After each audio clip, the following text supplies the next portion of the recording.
Bonjour et bienvenue dans ce troisième épisode de France-Japon, Histoire parallèle, consacré à l'année 1515. 1515, nous le savons tous ici en France, ce fut l'année de la bataille de Marignan. 1515 est même pour nous la date historique par excellence, celle qui est profondément gravée dans nos mémoires individuelles et collectives.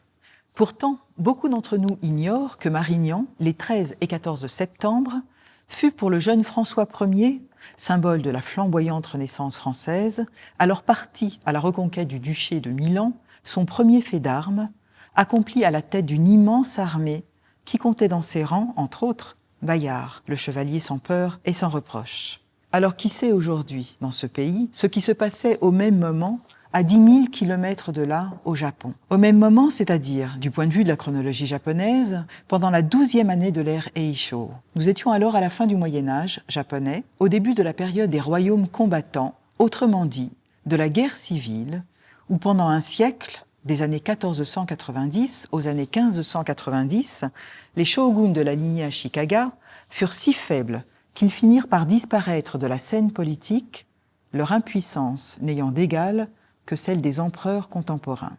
L'an 1515 et Eisho 12 n'est pas une date charnière de l'histoire du Japon, mais il s'y passe des choses intéressantes sur le plan politique, économique et culturel. Cette année-là, le shogun Ashikaga Yoshitane en est à son second mandat. Oui, un second mandat, car il avait été chassé du pouvoir une vingtaine d'années auparavant, en 1493, puis il y était revenu en 1508. À l'époque, cela signifiait concrètement qu'il s'était d'abord enfui de Kyoto, capitale impériale et shogunale, puis qu'il était retourné dans la ville, manu militari. Chaque fois, son sort avait été fixé par les agissements et les intérêts des puissants guerriers du moment.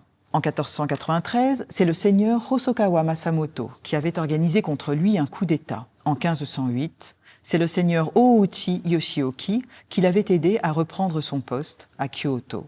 Le moins que l'on puisse dire de la chronologie des faits politiques de cette époque est qu'elle fut extrêmement mouvementée. Les contemporains utilisèrent une expression particulière pour décrire l'ambiance qui régnait alors, Geikokujo. Littéralement, le bas l'emporte sur le haut, c'est-à-dire le vassal renverse son seigneur et le fils tue le père. En 1515 et Eisho 12, le contrôle de Kyoto est un enjeu politique crucial pour les ambitieux de l'époque. Mais beaucoup de choses se jouent également en province. Chaque jour, y apparaissent des seigneurs indépendants qui ne doivent pas leur pouvoir aux autorités shogunales ou impériales, même lorsqu'ils en obtiennent des titres officiels. Ces seigneurs sont à la tête de territoires autonomes. Ainsi, dans l'est du Japon, le personnage le plus en vue est le guerrier Issei Shinkuro Moritoki, alias Hōjō Sōun. Pour les historiens, Sōun est le prototype du Sengoku Daimyo, seigneur des royaumes combattants. À l'époque, c'est sans doute un sexagénaire. Il a gagné par la guerre les provinces voisines d'Izu et de Sagami et a construit ou reconstruit plusieurs châteaux. L'époque est en effet au château, souvent petits de taille, construits sur des hauteurs, semi-permanents et aux multiples fonctions. Les opérations cadastrales de Sōun et le code de conduite qu'on lui attribue font de lui un véritable roi Tolai. Il aurait eu pour devise « pratiquer les arts de la paix de la main gauche et les arts de la guerre de la main droite ». Sōun fut un digne contemporain de Machiavel.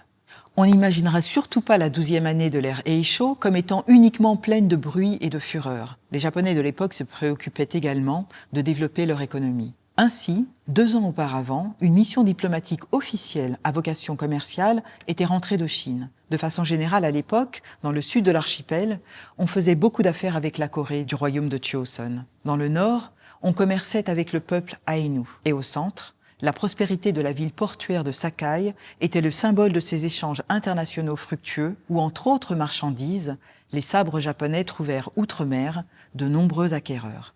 Mais il est d'autres biens dont sont friands de leur côté les Japonais. Ce sont les lettres, les arts et les religions. Par exemple, cette année Eisho 12 fut celle où Uesugi Norifusa, haut fonctionnaire shogunal, offrit des livres à l'école Ashikaga, située dans l'Est, où l'on étudiait ardemment le confucianisme et les techniques divinatoires. C'est vers cette époque également que disparut en 1511 le prêtre et lettré Yoshida Kanetomo, dont toute l'œuvre visa à promouvoir un Shinto unique, fortement syncrétisé, qui réaffirmait que les Bouddhas et les Bodhisattvas n'étaient rien d'autre que des avatars de Kami, les divinités propres du Japon. Enfin, vers 1515, s'activait l'un des plus grands artistes peintres de l'histoire du Japon, Tosa Mitsunobu.